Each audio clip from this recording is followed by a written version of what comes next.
छोटी बच्ची ने चुपके से अपनी स्कर्ट उठाई और अपनी जांघ में एक नुकीला कांटा चुभो दिया, जानबूझकर अपने पहले मासिक धर्म का भ्रम पैदा करते हुए। फिर डरी हुई सी वो अपनी माँ के पास गई और उन्हें खून से सने कपड़े दिखाए। सोरा को लगा कि उसकी बेटी को सचमुच मासिक धर्म शुरू हो गया है, इसलिए वो तुरंत उठी और उसे साफ सफाई के लिए कमरे में ले गई।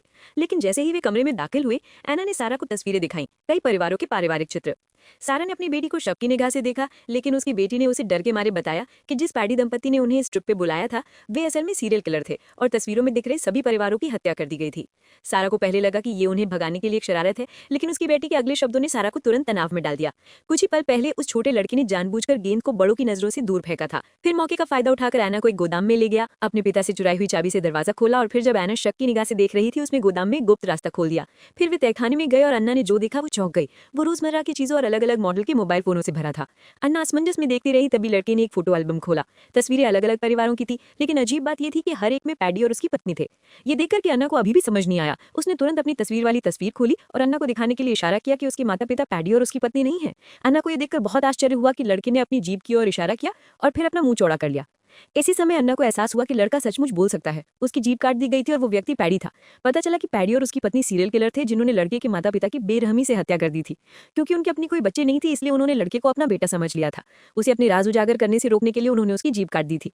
फिर लड़के ने एक नई छपी हुई तस्वीर निकाली, वो अन्ना के परिवार की थी। ऐसा लग रहा था कि पैडी का अगला निशाना अन्ना का परिवार था। अन्ना डर से कांप रही थी, लेकिन उसे पता था कि उसे पहले अपने माता पिता को बताना होगा, इसलिए उसने सबूत के तौर पर एक तस्वीर ले ली। गोदाम से निकलने के बाद लड़के ने पैडी को पता न चले इसके लिए तुरंत चाबी वापस रखने की कोशिश की, लेकिन पैडी नशे में धुत होकर कमरे में वापस आ गया था। शुक्र है उसने चाबी गायब होने का ध्यान नहीं दिया था। लड़के ने जल्दी से सोचा और कहा कि वो घोड़े की सवारी करना चाहता है और फिर चुपके से चाबी अपनी कमरबंद में लटका ली। इस वक्त एना ने पहली बार मासिक धर्म होने का नाटक किया, जिससे सारा घर वापस आ गई। सच्चाई जानकर सारा घबरा गई और उसे तुरंत भागना पड़ा। उसने जल्दी से अपने पति को फोन करने का बहाना ढूंढा और उसे सब कुछ बता दिया। उन्हें कुछ भी न जाने का नाटक करना पड़ा और जाने का कोई बहाना ढूंढना था, लेकिन उन्हें पता भी नहीं चला कि पैडी ने खिड़की से गुप्त कमरे के खुलने के संकेत देख लिए थे और अब एना के परिवार से सावधान था। जब एना का परिवार कमरे से बाहर आया तो उन्होंने पैडी को एक भयानक मुस्कान के साथ देखा। फिर सारा ने शांत रहने की कोशिश की, एना के मासिक धर्म को बहाने बनाकर जाने का बहाना किया। अजीब बात यह थी कि पैडी परिवार ने उन्हें रोका नहीं, बल्कि उन्हें फिर से देखने की उम्मीद कर रहा था। हालांकि जब एना का परिवार कार के पास पहुंचा तो उन्हें पता चला कि टायर पंक्चर है। पहले तो उन्होंने दिखावा करने की कोशिश की कि उन्होंने टायर नहीं देखा और गाड़ी चलाकर चले गए, लेकिन पैडी ने उन्हें रोक दिया और कहा कि टायर पंक्चर है और वो गाड़ी नहीं चला सकते और उनके लिए टायर बदलने की पेशकश की। पैडी का शक न बढ़े, इसलिए माइक ने अनिच्छा से हाँ कर दी। पैडी के बुलावे पर वो उसके साथ गोदाम में औजार लेने गया। चाकू और बंदूकों से भरा कमरा देखकर माइक तुरंत डर गए। उसे लगा कि पैडी उसे किसी भी पल मार देगा, लेकिन पैडी ने ऐसा नहीं किया। उसने बस एक औजार उठा लिया।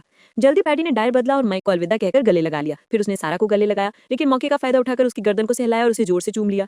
सारा ने विरोध करने की हिम्मत नहीं की और पैडी के बेकाबू हरकतों को बर्दाश्त करती रही। लड़के ने आना को अलविदा कहकर गले लगा लिया और आना ने चुपके से उससे कहा कि वे उसे बचाने जरूर आएंगे। माइक ने कार में बैठने से पहले लड़के को दरवाजा खोलने का इशारा किया, लेकिन लड़का कुछ ही कदम दौड़ा था कि पैडी ने उसे वापस बुला लिया, जिससे पूरा परिवार घबरा गया। अगले ही पल पैडी ने रिमोट की चाबी निकाली और धीरे से दरवाजा खोला। हालांकि जैसे ही उन्होंने राहत की सांस ली और सोचा कि वो अब जा सकते हैं, एना ने एक भयानक दृश्य देखा। पापा पापा!